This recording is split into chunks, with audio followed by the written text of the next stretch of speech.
Ces villages israéliens sont les derniers avant le Liban. Quelques milliers de personnes vivent ici, mais quand nous arrivons sur place, tout semble désert. Des combats sont en cours à quelques centaines de mètres. Cela se passe de l'autre côté de la frontière, au Liban, où des tanks israéliens comme celui-ci sont installés et bombardent des positions du Hezbollah qui répliquent à coups de roquettes. Ces Israéliens observent depuis leur jardin, heureux de l'intervention de Tsahal. Joyce ne veut pas être filmé. Les tirs reprennent. Ce sont les nôtres qu'on entend, ils nettoient la zone. Ils sont donc vraiment en train de prendre le contrôle de tout ça?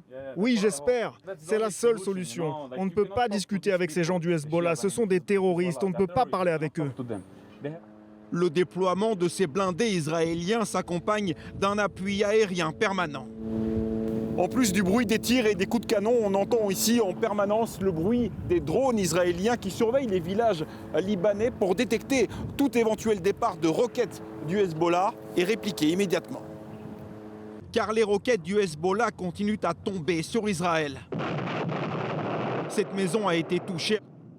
Les habitants étaient en train de célébrer la fête juive de Purim. 4 ont été blessés. Cet expert envoyé par le gouvernement est venu évaluer les dégâts. Et à ce moment-là, Où est l'abri le plus proche? nouvelle alerte à la roquette. Il faut courir se mettre à l'abri dans cette pièce spécialement aménagée. Les gens ici sont très très forts. Ils ont vécu les 75 ans d'existence d'Israël sous les missiles. Alors oui, la guerre est encore là. En Israël, toute la vie est comme ça. Il y a des hauts et des bas. Nous n'avons pas une vie calme ici. L'armée israélienne annonce qu'elle maintiendra ses positions le long de la frontière libanaise jusqu'à la destruction totale du Hezbollah.